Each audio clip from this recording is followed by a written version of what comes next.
Are we in an AI bubble? Yes, and that bubble is about to burst. In this video, you'll learn why even the most promising AI startups are struggling.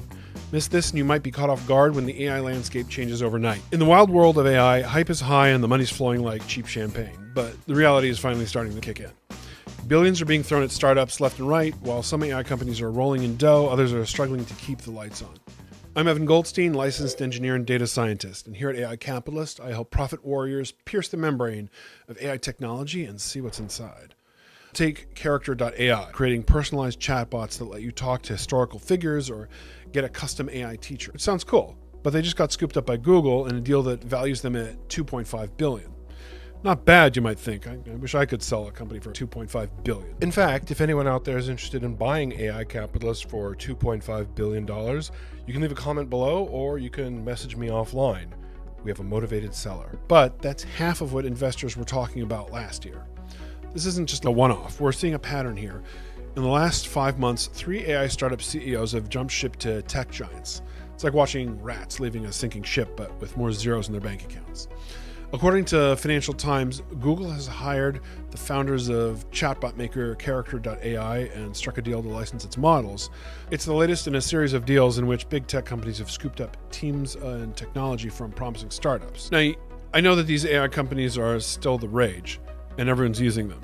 Character AI was pulling in 277 million visits a month at its peak. That's 1/5 of Google's search query volume, which is impressive.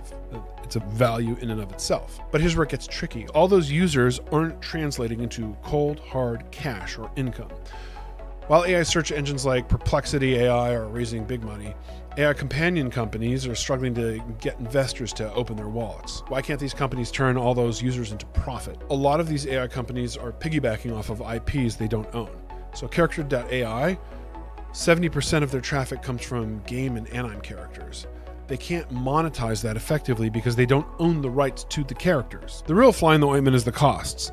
Running AI models isn't cheap. The cost of running the AI models is called inference cost.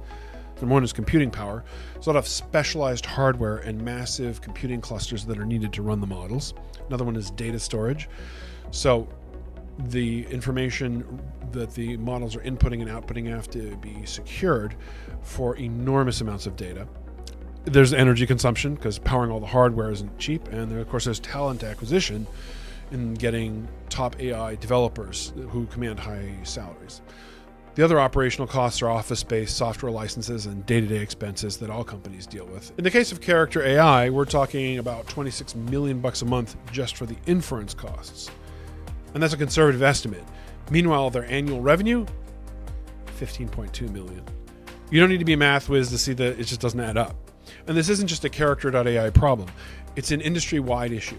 AI startups are burning through cash faster than a drunk sailor on payday. They're spending billions on data centers, chips, and talent, but the demand just isn't there to justify it yet. The real problem is that these technologies are very difficult to monetize into profitability. Going back to character.ai, their inference costs per customer are higher than the $10 a month membership fee. So really, they're just treading water or very slowly sinking. Their only hope is to develop some intellectual property they can sell to one of the bigger fish before they drown. Where does this leave us, the end users? We're at a crossroads. AI has come a long way, but it's hitting serious roadblocks. These models are getting really good at predicting the next word. That's impressive, but it's not true intelligence, and running them costs a fortune, making it hard for companies to scale or make their tech widely available. It's not just the startup cash flow problems that are hurting the value of these AI startups, but before I tell you the other problems, if you feel that you're getting value from this episode, I urge you to hit the like button. Hitting like lets me know that I'm making videos that you want to see, and it helps spread this information to others. And I genuinely thank you for your support in making this channel grow. Okay, so what are the other bottlenecks holding up AI? First off, the so-called prediction machines, they're about as intelligent as a parrot with a good memory. They can spit out the next word of a sentence with uncanny accuracy, but real understanding, no. It's like having a mechanic who can name every part in your engine but can't actually fix the car. There's also a serious data situation. If you think all the information that these AI models are trained on just falls from the sky, think again. The companies like OpenAI are shelling out big bucks for their training data. Cleaning and processing all that information is about as fun and expensive as getting a root canal. And lastly, these AI systems are huge energy hogs, plain and simple. With most of our juice still coming from good old fossil fuel, running these massive AI operations is about as eco-friendly as a coal-powered Hummer. So environmentalism aside, as I covered in a previous episode, it's not going to be physically possible to build enough power production capacity to meet the demand from AI computing data centers. But this doesn't mean that AI is dead in the water. What we're seeing is a reality check. The easy gains have been made, and now comes the hard part, figuring out how to make this technology truly useful and profitable. Honestly, I'm surprised how fast it happened. We saw the boom in the 1990s when it became possible to have a computer in your own home. But that boom hype went on for the entire 1990s and only came back to bust in 2001. The AI boom has only been going for like 18 months, and here we are at the bust. I think what's happening here is that we're identifying a false signal. We look back at the 1990s during the last tech boom. AI had a few similarities to this, so we decided that it would follow exactly the same path. And once there was the slightest hiccup of a slowdown, we're so excited to be right at identifying the pattern that we just started dooming on AI. It was something of a self-fulfilling prophecy. But if we were to follow the pattern of the 1990s tech bubble, we should have a good decade-long run of productive creativity and new efficiencies before it starts to taper off. So this isn't investment advice, but it might be a good time to actually invest in some of the more promising startups and assume everyone else is wrong about the slowdown.